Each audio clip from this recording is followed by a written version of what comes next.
we're getting ready to do the 6As on our 7th grade team project. I'm Mindy Muddyman. John Hyatt. Elisa Tate. Cecilia Ackenbear. Philip Milton. Ramona Brown. All right, so the project name is Building a Global Network Outreach to Aiken-Largo. We incorporated all of the subjects into the project itself. Some of the 21st century competencies were students had to work in teams to create a fundraising event. They also had to look into different water saving or creating devices to make water more accessible for students in Africa. They had to create flyers and advertisements. Some of them even made videos, PSAs about the problem with obtaining water in certain situations in Africa. Students also created a watershed and traced contaminants through the watershed just to understand that human connection and how we affect cycles in energy.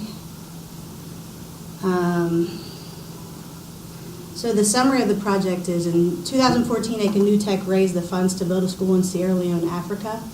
The school is a couple miles from the well in which the children walk to fetch their water. The 7th grade will be given the responsibility of solving this water situation. They'll be encouraged to come up with as many solutions as possible. The driving question, how can we as students help the water situation in Aiken-Largo? And our entry event, students met outside as a class and observed the demonstration by Dr. Ackenbear. She showed the students how to fetch water like she did as a child in her village. This included her dress and carrying of water on her head.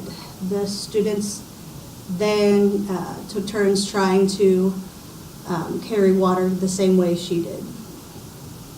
After they did this demo, the students carried gallon containers of water, about 3/4 of a mile total, down a hill and then back up a wooded path on our school grounds, just to get the understanding of what it would be like to have to go fetch your water and carry it a decent distance.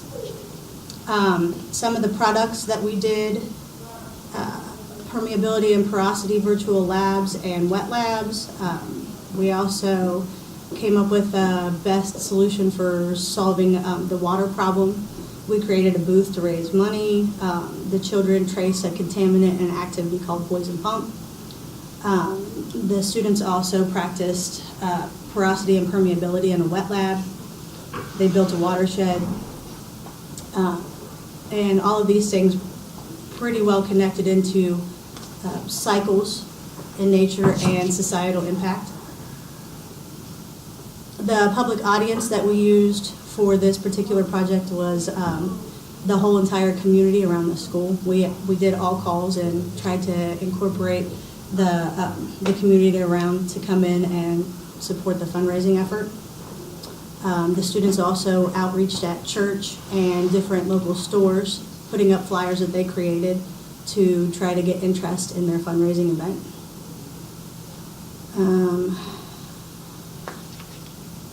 Some of the resources that we used our secretary, Miss May, for a few things. She made all calls out to the community to make sure that parents and community leaders were aware of what we were doing.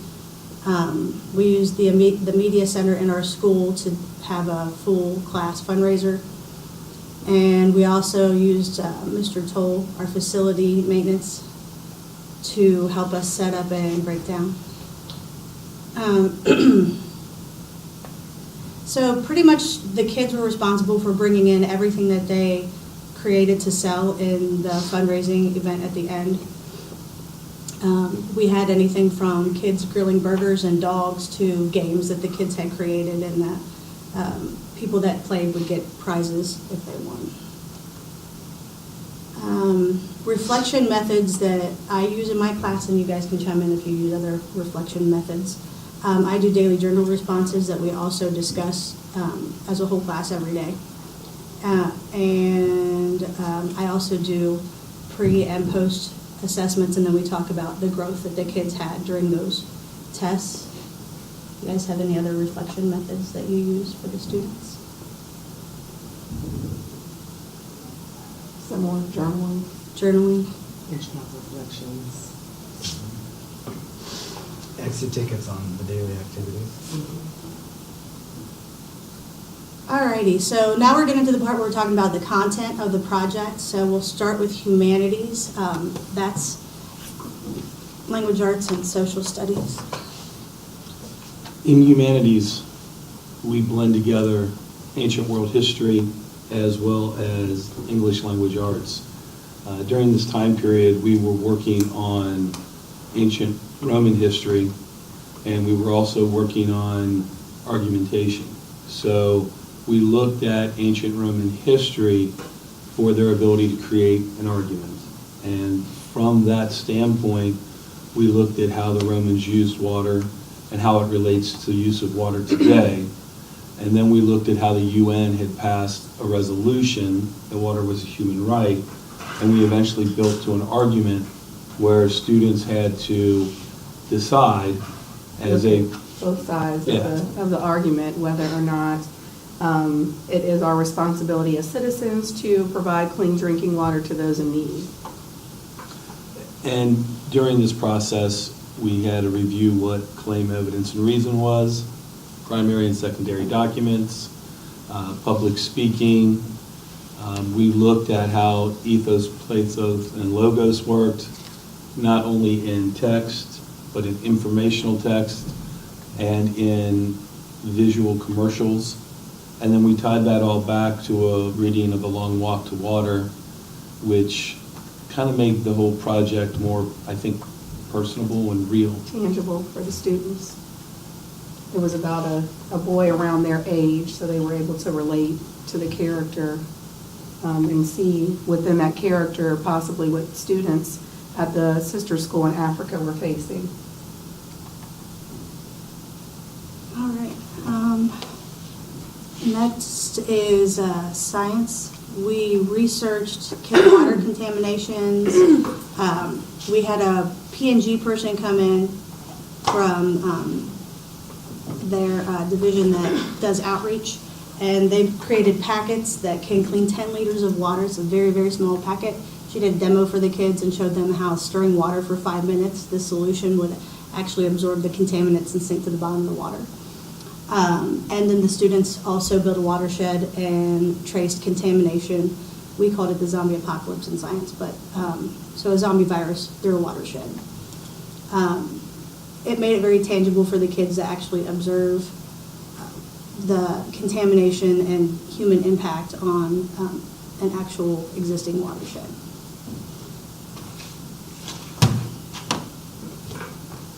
And then math. Okay, students, they had the opportunity to study properties of numbers and use a simplified expression. Through that process, justify their work and use equations. So we looked at the concept of, water that is dirty and how can that water be purified. Then they had to find out how much water can be purified through the World Organization, which have came up with what is called the Drinkable Book. And they were able to take the data they collected, that each of the sheets of paper, how much water it can purify, and they were able to use linear equation to be able to take, if you have one book, how much water can be purified. If you have 2 books, how much water can it purify. And then we also looked at how many individual, if you have a village of 500, how many books do you need to be able to purify those? Those students then took that data they collected and then graphed it using linear equation to be able to graph it and understand the application problem.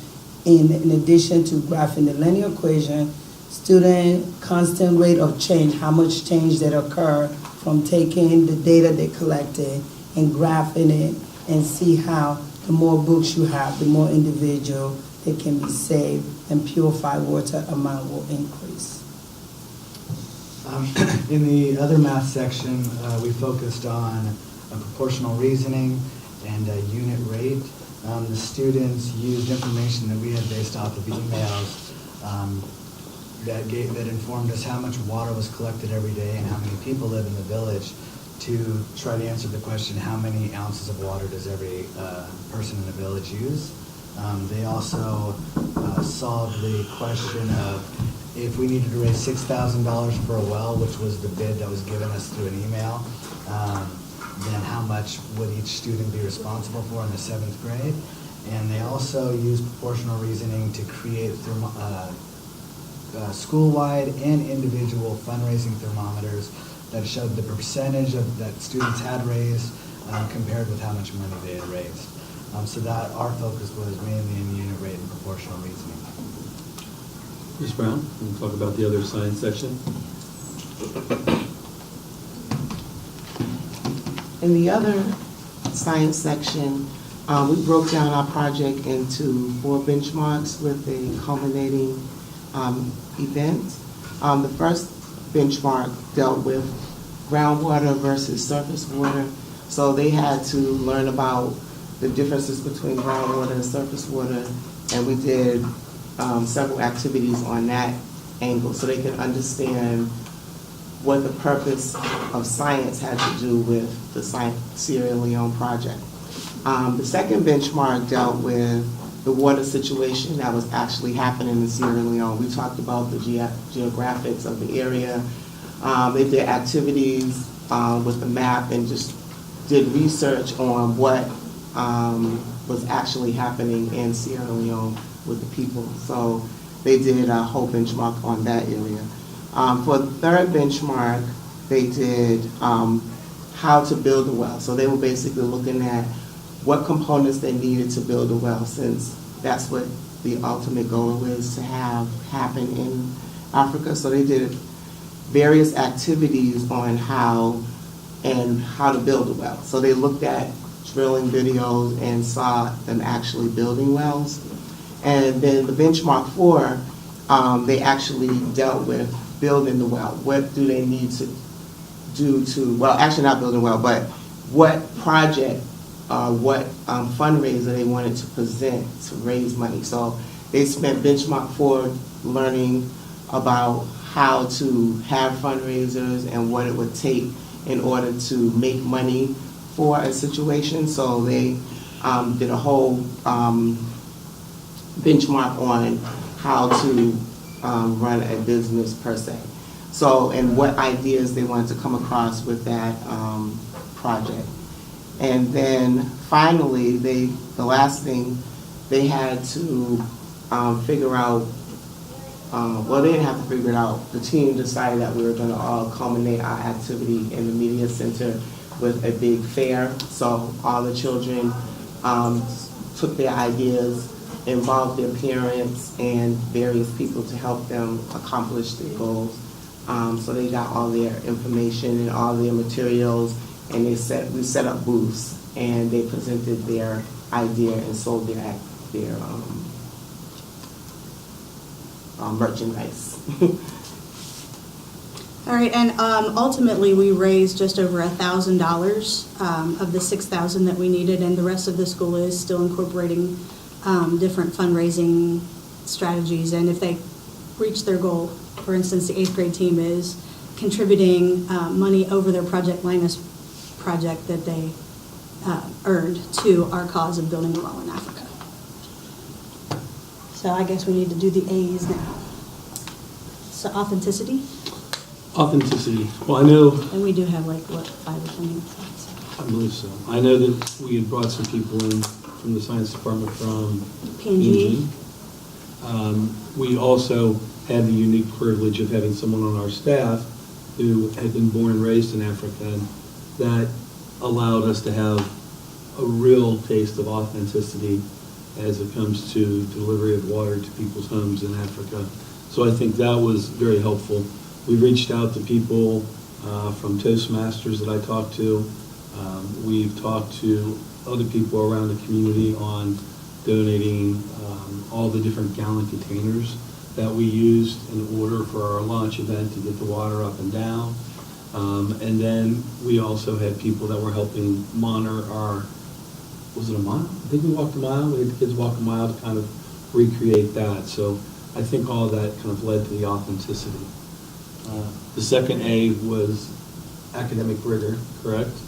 And with the academic rigor, we looked at the driving question. In humanities, besides our major driving question, which was, raising the money for ultimately working on the well, we looked at how our choices change who we are as a person and how we shape our character as a person through choices that we make. And we looked at those initially through the text of A Long Walk to Water with the two main characters and how their lives changed based on the choices they made. And then we took that information and we applied it through ethos, pathos, and logos to talk about when we're talking to people from a marketing perspective, how can we shape their opinions and their choices? And then how are we shaped as people by other people's, use of ethos, pathos, and logos on us? And the ultimate test is not just, for academic rigor, can you define those things? Can you match these up? Is it a true or false or multiple choice question? The ultimate academic rigor, from what Mrs. Tate and I had decided in our classroom, was could you take that knowledge and create a public service announcement? And could you reach out and affect and touch people? Could you bring people in to the bazaar that we ran for the fundraiser? And a couple of those PSAs are in the briefcase. Excellent. And I think that hits those two that I was supposed to discuss. Who has Applied applied? learning. Students learn about water shortage throughout the world, and then they also learn a new concept, which is a drinkable book. It was my goal for them to understand that, to take the knowledge they've learned about water shortage and then find out information about there are methods that has been designed by individuals throughout the world to try to solve the problem of water not being available to all individuals. And through this concept, they was able to apply the knowledge they have learned and gain understanding that there are world organizations that are doing things in order to be able to solve the issue of water shortage. So they took that knowledge in a realistic, complex problem by saying, okay, there is this book that's being created. What is this book and how does it work? What are the function of it? How do you get the book? Who is it available to? And how can individual get it? Or can you get it in the U.S. or must you be overseas? Because in the U.S. we also talked about Flint, Michigan, having water issue. Can those books be used to solve the problem of high lead issues? So they were able to take the knowledge that they learned from the project and from all the various activity we have done and take it and apply it. And then they were able to create a PowerPoint to help them so that as the market was going on, because in Africa that's what we would call it, a market, not, that's the concept they look at it when various individuals set up booths and they're selling things and they were able to give data information about that concept throughout the whole activity all day. The next A with active exploration. So the idea is for students to get most of the information from textbooks or encyclopedia-like material that's been provided by the teacher. So we started off, as Mr. Hyatt said, in humanities with looking historically through Rome, which we had texts that they looked at, looking at Rome and how Romans used water and how that went, how that was used in that society, and we tried to relate it to today. And with the water situation that was going on with the sister school in Africa, we provided them with research, and we looked at different websites and things of that nature that had to do with the question of water being a basic human right and the need for water. And that's how we based the arguments that the students were later on to make for their debate on whether or not water was a basic human right. So they had to explore through the websites and the text we provided whether or not that was something they felt should be required of us as citizens. That's pretty much it as far as the text for humanities. I think the adult connections were probably the strongest part of the whole project. As far as for acceptable, it says teachers teacher uses role-playing or other staff members, but we went far beyond that because we had a teacher who was an expert. And so having her present her own experience brought the kids, we already discussed it, a whole new level of reality to the situation. We also had Procter & Gamble person speak. P&G is Procter & Gamble for non-Cincinnati people. Sorry. And then to demonstrate the clean water demonstration, once again, the students made flyers that pulled in local stores and churches and their parents. And then when the market actually occurred, we had 40 to 60 adults, I would imagine, come through, some parents and a lot from the community. And so I think there was a strong adult connections. Okay, finally, assessment practices. I will go with acceptable. Students were provided with clear explanations of assessment processes and expectation in the early stage of the project, because that helps them to understand what the whole project is about and actually help them get an idea about how important everything was and made the connection clear, and also help them to have to participate. So they were very engaged in the whole process from beginning to the end, and I think that helped, knowing what they had to do from the beginning. Students used structured journals or logs to track progress. They didn't use journals, or maybe some Yeah. other classes, but some classes did journals. We have other logs and tracking devices built into our benchmarks. So for each step and each benchmark, they had to track what they were doing. So they couldn't go on to another benchmark until they had finished everything else. Everything went in according to a system. Assessments of a project include an evaluation of context skills, knowledge, as well as life skills and or habits of mind. So there are so many assessments that were built in on each level for each subject. And final project is a culminating exhibition or presentation that demonstrates their ability to apply the knowledge they learned. And so I believe that the project was an acceptable, definitely the final project and the culminating event proved that. As I looked on the exemplary side, that will be something that we will be working on for next year. And that's it. Thank you so much.